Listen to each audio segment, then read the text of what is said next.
Salut tout le monde, c'est Yensid. Donc aujourd'hui on se retrouve pour une petite vidéo au putsch du Coliseum où je vais vous montrer ma panoplie terre avec laquelle je joue depuis plusieurs mois.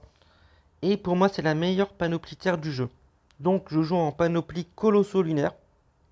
Je joue en mode no crit.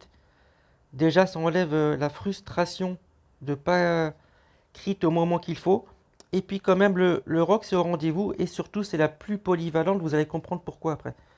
Mais avant tout ça, je vais vous présenter un petit peu mes items brièvement. Donc la coiffe Colosso, elle est FM en 2% haut, avec 7 esquives PA. Ouais, c'était aussi la base, je voulais des bons jets sur mes items. Alors les gros couteaux, très très bon jet, pas exo résistance, j'en ai pas besoin. Et elle est tellement belle que j'ai pas envie de faire un petit exo dessus. La voile d'encre en 3% terre. Les bottes lunaires en 3% feu. La ceinture Colosso en 3% eau. L'anneau Colosso Exo PM. L'anneau lunaire Exo PA. Et le collier lunaire en 3% feu. Donc sinon dans les Dofus, hein, j'ai l'ocre, le Dolmanax, le Vulbis, le DDG et le pourpre. Et j'ai le trophée forcené. Car là je suis en mode PVM. Donc pourquoi c'est aussi la plus polyvalente? Donc vous allez comprendre ça de suite. C'est que là vous voyez que le stuff que j'ai, nous sommes en 12 PA, 6 PM, 5 PO. Donc cela veut dire que vous mettez un bouclier PO, vous êtes en 12 PA, 6 PM, 6 PO. Si vous n'avez pas le Vulbis, hein, vous mettez évidemment un voyageur. Ça fera largement l'affaire. On a 3543 d'initiative, ce qui est très très bien pour le PVP, que ce soit un 1v1, 3v3 ou 4v4.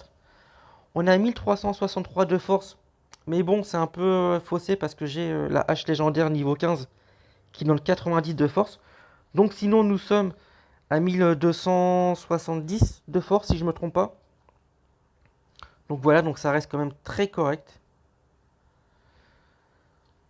On a en plus donc 65 d'esquive PA grâce à la panoplie. Très très bien pour le côté PVP. Hein. Pareil, vous mettez un bouclier Sidimote, bah, ça vous fait 10 d'esquive en plus. Donc il n'y a pas besoin de trophée esquive PA ou de familier. Moi je joue avec un bouclier tenace. Parce que comme ça que j'aurai 7 PM si je suis bougé. Et puis si je mets même un emblème bon pour le PVP, bah, ça fait que je peux aller presque n'importe où sur la map. Mais bon, ça après c'est un peu plus technique, c'est au niveau du feeling et aux préférences de chacun. On a 190 de puissance. On a 147 en neutre et 155 en terre. Pareil, il y a un décalage entre le neutre et le terre, c'est à cause de la hache légendaire, car elle donne 8 dommages terre en plus. On a les 9 dommages de la voile d'encre. Donc ça fait qu'en vrai on a 156 neutres et 164 terre. Les résistances sont très correctes. Hein.